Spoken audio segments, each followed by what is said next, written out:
Welcome to VSC classes. कैसे हो बच्चों आप लोग? कैसे बिता रहे हो टाइम अपना लॉकडाउन में? मैं तो वीडियो बना करके टाइम निकाल दे रहा हूँ, और आप सब तो कुछ ऐसे ही करना है। मैं वीडियो बना करके टाइम निकाल रहा हूँ और आप वीडियो देख करके टाइम निकालो, ठीक है? तो आज एक नया वीडियो के साथ आया हूँ मैं। हमारा टॉपिक क्या है? Electric field due to infinitely long straight charge wire. तो इलेक्ट्रिक फील्ड हम पहले भी निकाल चुके हैं, लेकिन तब गॉसेस थ्योरम को नहीं यूज करते थे। अभी हम क्या करेंगे? गॉसेस थ्योरम को यूज करके इलेक्ट्रिक फील्ड निकालेंगे due to this infinite long straight wire. ये वायर हमारा इनफाइनाइट है,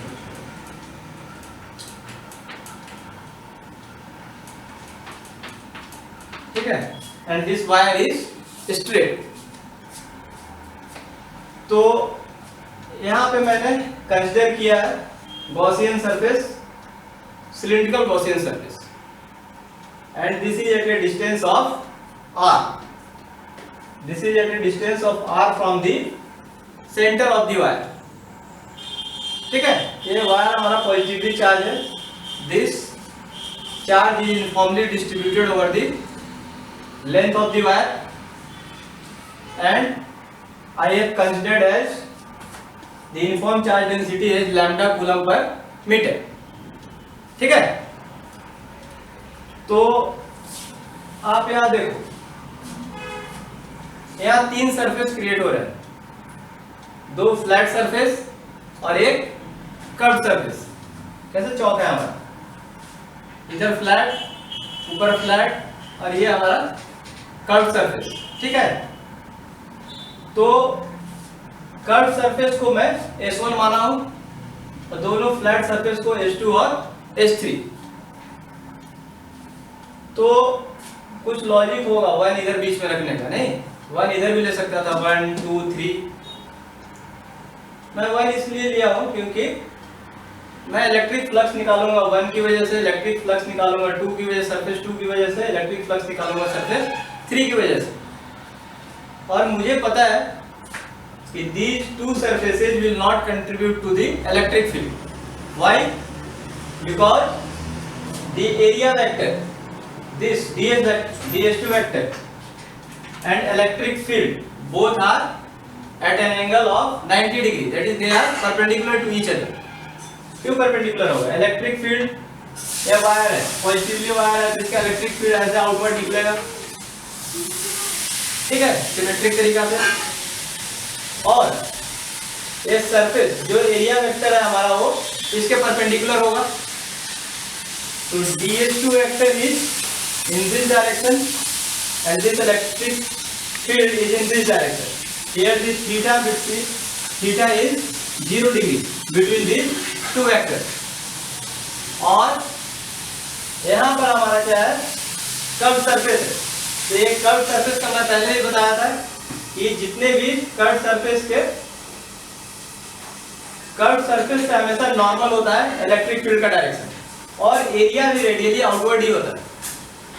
तो इलेक्ट्रिक फील्ड भी इस वायर के अलोंग, वायर को मैं कंसीडर कर रहा हूं आउटवर्ड डायरेक्शन, और एरिया वेक्टर कर्व सरफेस पे इसका ये भी नॉर्मली आउटवर्ड ही होता है।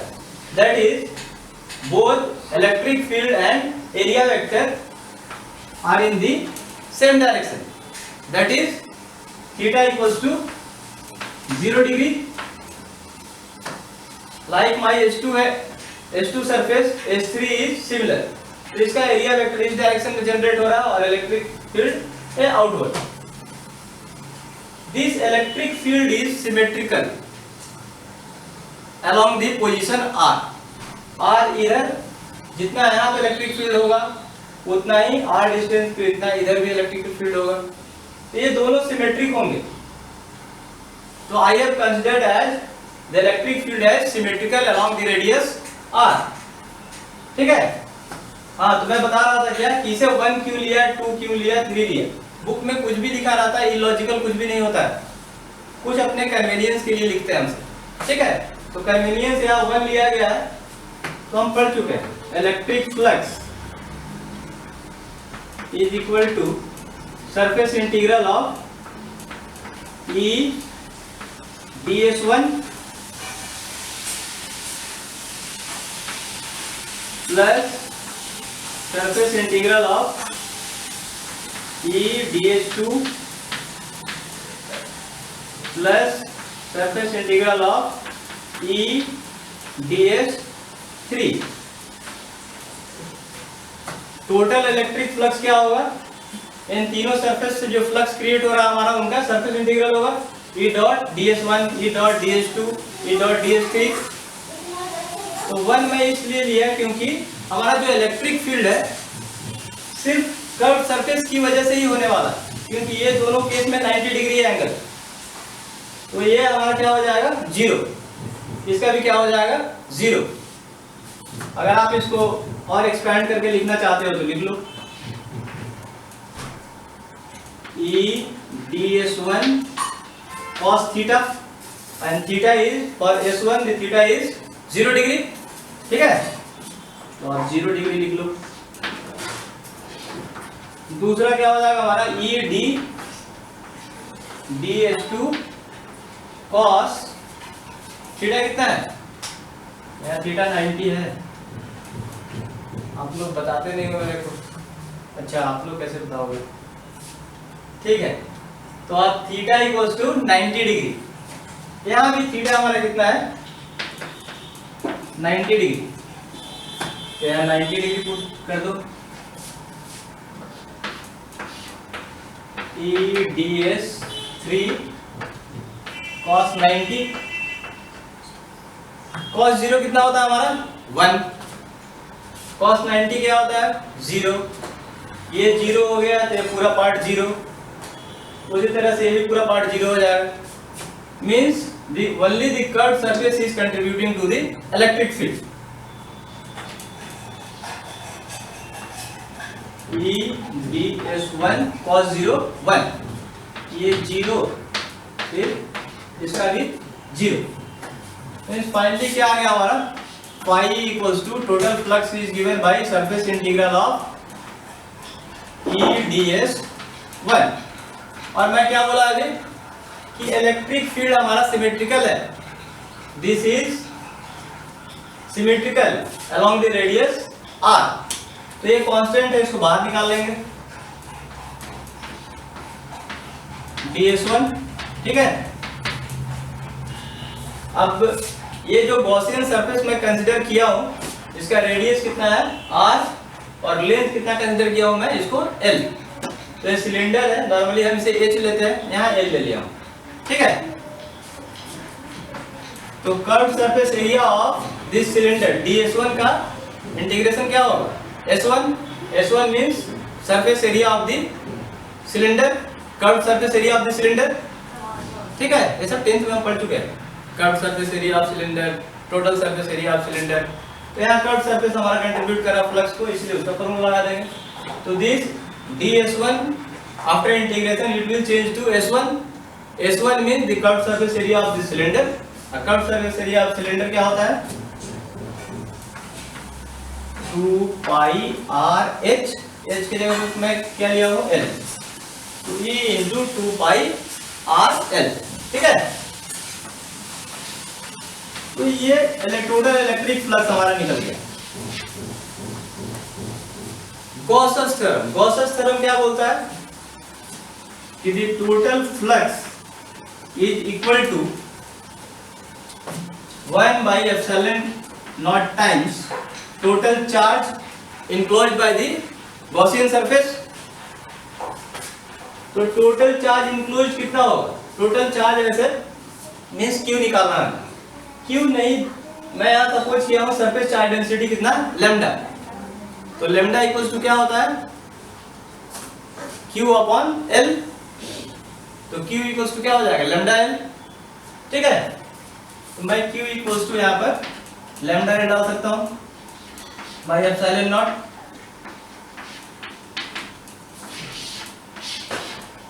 इसे इक्वेशन 2 ले लो, इसे इक्वेशन 1 ले लो, दोनों को इक्वेट कर देंगे। तो दिस इक्वल्स टू दिस, ठीक है। हमें क्या निकालना है पता है ना, इलेक्ट्रिक फील्ड निकालना है, ठीक है। तो this equals to this, LHS दोनों का इक्वल है, तो E into 2 pi RL equals to lambda L by epsilon not.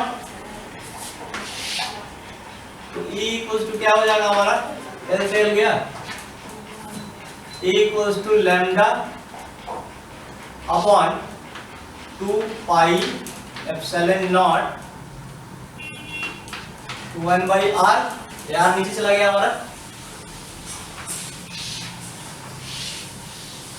Electric field आ गया हमारा lambda upon 2 pi epsilon naught into 1 by R।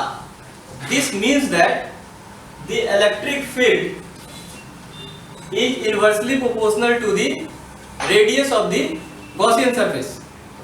Means अगर ये R हमारा ज्यादा होगा तो इलेक्ट्रिक फील्ड क्या होगा, कम होगा, वो भी 1 बाई R है, ठीक है।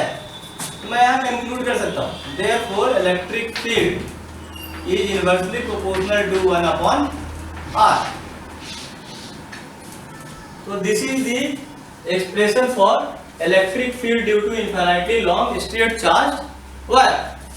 तो अभी हम देखें क्या कि this electric field is not depending on the length of the wire. ये लेंथ पे डिपेंड ही नहीं कर रहा, लेंथ तो कैंसिल आउट हो गया इधर, सिर्फ किस पे डिपेंड कर रहा हमारा, किस वायर से कितने डिस्टेंस पे वो पोजीशन जहां पे हमें इलेक्ट्रिक फील्ड निकालना है, ठीक है। तो इलेक्ट्रिक फील्ड हम कंक्लूड कर सकते हैं, electric field is inversely proportional to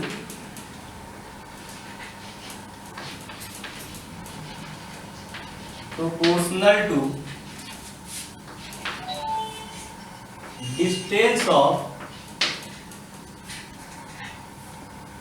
inversely proportional to distance of point from the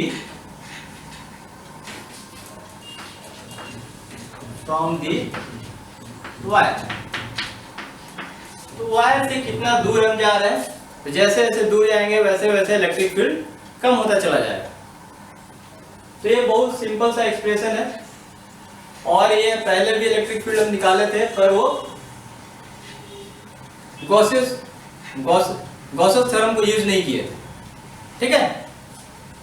तो जब आपको आ जाए कि कैलकुलेट दी या derive the expression for electric field due to infinitely long charge wire using Gauss's theorem,